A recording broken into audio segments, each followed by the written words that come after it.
Hola, ¿qué tal? Te doy la bienvenida a este nuevo video. Mi nombre es Óscar Ariel Valencia Matías. Y bueno, en el video anterior estábamos analizando brevemente el segundo elemento del tipo penal, que es el elemento subjetivo. Recordarás que primero vimos el dolo, los elementos del dolo y los tipos de dolo. Posteriormente vimos la culpa, los elementos de la culpa y los dos tipos de culpa. El tercer elemento importante que puede contener un tipo penal es el elemento normativo. No hay que perder siempre la regla básica. Todos los tipos penales siempre tendrán elemento objetivo y elemento subjetivo. Solo algunos tendrán o el legislador estableció para su acreditación, para su tipicidad, el elemento normativo y subjetivo específico. Bueno, ¿qué es entonces? Ahora corresponde comentar sobre el elemento normativo. ¿Qué es el elemento normativo? Tenemos un breve concepto o una breve referencia sobre el elemento normativo. Y dice el concepto, se trata de elementos del lenguaje, esto es importante, elementos del lenguaje que forman parte de determinados tipos penales y que reciben el nombre de normativos. Bueno, el elemento normativo es aquella palabra, como su nombre lo dice, son elementos del lenguaje, es aquella palabra, es aquel concepto que el legislador introduce en la descripción típica, en el tipo penal. No todos los tipos penales contienen elementos normativos. Algunos tipos penales son descriptivos, que podríamos decir que didácticamente es lo contrario a lo normativo, ¿sí? Lo descriptivo es algo que no requiere, valga la redundancia, ser descrito, porque la misma ley te lo está determinando en base al alcance que tienen las propias palabras, no necesitas mayor interpretación. Sin embargo, el elemento normativo sí requiere de una interpretación, sí requiere de una valoración, como dice el concepto, para que en ese sentido, en principio, podamos entender qué es ese elemento, a qué se refiere esa palabra, cuáles son los alcances jurídicos, cuáles son los límites legales que tiene esa palabra, ese lenguaje que ha introducido el legislador y que forma parte de esa descripción típica. Entonces, cuando un tipo penal contiene el elemento objetivo y este se acredita, contiene el elemento subjetivo y este se acredita, pero además contiene un elemento normativo y que éste no sea considerado por el legislador, por el juzgador o por el Ministerio Público en su caso, entonces pues estaría incurriendo en una indebida acreditación de la tipicidad, una acreditación incorrecta de la tipicidad, y estaríamos en un caso de atipicidad, puesto que no se ha acreditado o no se ha tomado en consideración un elemento normativo que lo está o que lo ha establecido el legislador para su acreditación. Por eso es importante que podamos identificar en primer caso el elemento normativo dentro de la descripción típica para luego entonces entender, valorarlo, es decir, descifrarlo, interpretarlo, para que en esa medida podamos entenderlo y luego ver si este elemento aplica al caso concreto, aplica a la conducta desplegada por el sujeto activo del delito. En ese sentido, estas palabras, este lenguaje que utiliza el legislador, pues tiene ciertas características, no es tan sencillo, en algunas ocasiones parecería que lo es, pero sí requiere de una valoración pues en ese orden, primero jurídica, y si no tenemos entonces una ley o una jurisprudencia que ya haya valorado, que ya nos haya delimitado el alcance de ese concepto, entonces tendremos que recurrir a una valoración cultural. ¿A qué se refiere con una valoración cultural? Es decir, su significado atendiendo a un diccionario que sea reconocido, que tenga una seriedad en cuanto a sus conceptos, ¿no? Por ejemplo, el diccionario de la Real Academia de la Lengua Española, que nos podría dar un tanto de seriedad en cuanto a la percepción de sus conceptos, aunque algunas concepciones, como ustedes mismos se podrán dar cuenta, pues ya desde mi perspectiva, desde mi humilde opinión, están un poquito desfasados en cuanto al tiempo, pero no cuestionamos esa situación. Bueno, ejemplos. Dentro de las descripciones típicas podríamos mencionar alguno, por ejemplo, el que se encuentra en el delito de violación de correspondencia. El delito de violación de correspondencia dice al que abra indebidamente una comunicación. Tomamos solamente esas palabras, al que abra indebidamente una comunicación. ¿Cuál es el elemento normativo en esta descripción típica? ¿Sí? Sería indebidamente.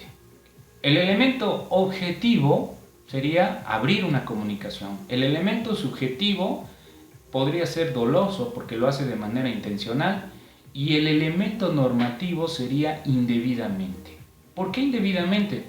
Porque no conocemos los alcances, en este caso, de lo debido y de lo indebido, ¿no? No podemos decir a un criterio propio o a un criterio del juzgador que sea propio, y que diga, para mí esto es lo debido y para mí esto es lo indebido. Requiere de una previa valoración en principio, qué es lo debido y seguido de eso lo indebido, ¿no? En ese sentido ahí encontramos ese elemento normativo. Otro que, por ejemplo, establece el delito de desobediencia y resistencia de particulares, cuando, por ejemplo, te rehusas a comparecer a un citatorio jurisdiccional en materia penal sin justa causa, ¿no? Entonces, precisamente la redacción del tipo penal dice así: al que sin causa legítima rehusare a prestar un servicio de interés público. Se refiere a otro supuesto, no al que yo les había comentado, que también es aplicable porque este tipo penal es general. Al que sin causa legítima rehusare a prestar un servicio de interés público, ¿sí? Inmediatamente ahí encontramos elementos normativos. ¿Cuáles podrían ser? Al que sin causa legítima, ¿no? Entonces habría que entender, habría que verificar cuáles son los alcances de una causa legítima. Es decir, entonces sí puedo dejar o rehusarme a prestar un servicio de interés público si tengo una causa legítima. Sí, el legislador ha introducido ese elemento normativo que es causa legítima, para que en esa medida no se pueda culpar de manera, podríamos decir, injusta a una persona que no prestó su servicio, no prestó el servicio o se rehusó a prestar el servicio público porque tiene un familiar sumamente enfermo, o porque él está enfermo, o porque tuvo alguna contingencia pues que le impidió realizar esa función, ¿no? Entonces habría que verificar en principio cuáles son los alcances de la causa legítima, cuándo estás legitimado, y eso es un elemento normativo. Tenemos otro que es la desobediencia de particulares, es al que me refería, que dice: el que sin excusa legal se negare a comparecer cuando es requerido por alguna autoridad jurisdiccional. El que sin excusa legal se negare a comparecer. El que sin excusa legal. Ahí está el elemento normativo. ¿Cuál es tu excusa legal? ¿Cuál es la causa por la cual tú no pudiste comparecer? ¿Tienes o no tienes una excusa legal que sea suficiente? Entonces esto también requiere de una valoración jurídica, en su caso si la hay, que por supuesto estamos ante los casos ante las causas de justificación, ¿no? A nivel de la antijuridicidad, es decir, un estado de necesidad en el cual vas a vulnerar un derecho de menor jerarquía para proteger o salvaguardar un derecho de mayor jerarquía. Hay otro más que se refiere al ejercicio indebido del servicio público, ¿no? Que dice el texto del tipo penal: el servidor público que ejerza las funciones sin haber tomado posesión legítima o sin satisfacer todos los requisitos legales, ¿sí? Entonces ahí hablamos de varios elementos normativos. Dice, sin haber tomado posesión legítima. ¿Qué es la posesión legítima? ¿No? La posesión legítima es la protesta. No basta que el funcionario tenga el nombramiento, que también ahí sería servidor público, sería un elemento normativo. ¿Qué es un servidor público? ¿Y qué se requiere para que sea servidor público? Pero además la ley dice sin haber tomado posesión legítima. Entonces se refiere a que debiste de haber protestado el cargo, ¿no? Porque puedes tener el nombramiento, pero si no lo protestas conforme a la ley, no tienes el cargo como tal. Te falta un elemento de formalidad para que puedas tener completamente ese cargo, ¿no? Y además, o dice sin satisfacer todos los requisitos legales, el ejercicio indebido del servicio público. ¿Cuáles requisitos legales, no? Entonces, eso requiere de una valoración jurídica. Reitero, la valoración jurídica es en ese orden, primero jurídica y luego cultural. Primero tienes que verificar si la descripción típica es el lenguaje que nos deja en el entredicho de que no entendemos cuáles son sus alcances legales, no entendemos qué significa y es necesario establecer su concepto, su definición y sus alcances legales. Primero tenemos que recurrir a lo que la ley ya ha establecido, o en su caso la interpretación de los órganos jurisdiccionales, es decir, la jurisprudencia, y finalmente, si no la hay, tendremos que recurrir a una valoración cultural, como lo habíamos dicho, es decir, el diccionario. Un ejemplo más de que a veces algunos elementos, incluso objetivos, pueden ser a su vez elementos normativos. Es el caso de la violación. La violación establece que comete el delito de violación el que por medio de la violencia física o moral le impone la cópula a una persona, sea cual fuere su sexo. Inmediatamente identificamos el elemento objetivo, que es la cópula, porque es la conducta más importante, la conducta medular. La cópula es el elemento objetivo. El elemento subjetivo es el dolo. Pero luego, cuando indagamos en el tipo y tratamos de verificar si existen dentro de esa descripción típica elementos normativos, nos damos cuenta que la cópula también es un elemento normativo, dado que no conocemos el alcance de ese contenido, de esa descripción, de ese lenguaje que está utilizando el legislador, ¿sí? Lo contrario que habíamos comentado hace un momento sería lo descriptivo, que el tipo penal estableciera en vez de cópula el significado de cópula, ¿no? Porque cuando nosotros tratamos de indagar qué es cópula, tenemos que hacer una valoración jurídica, ¿sí? Los códigos penales casi siempre de manera inmediata, es decir, en el siguiente párrafo o en el siguiente artículo, establecen el concepto de cópula, ¿no? Algunos dicen, por ejemplo, se entenderá por cópula la introducción del miembro viril en el cuerpo de la víctima o del pene en el cuerpo de la víctima, etc. Esa es una valoración, esa es una descripción del elemento normativo, ¿no? Podríamos decir que el elemento normativo pues requiere ser descrito jurídicamente o culturalmente.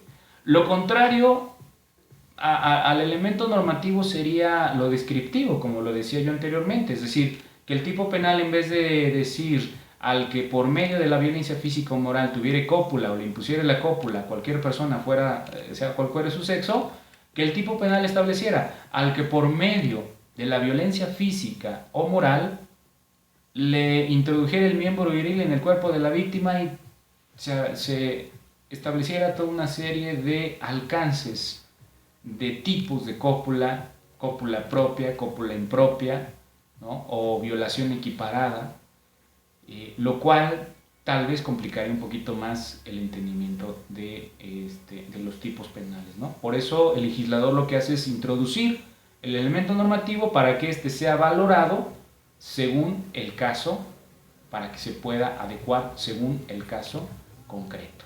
Pues bien, ese es el elemento normativo. Es un elemento que luego se complica un poquito en su entendimiento, pero con la práctica constante, con el análisis constante de los casos o el análisis constante de algunos ejemplos, podemos identificar sin ningún problema este elemento normativo.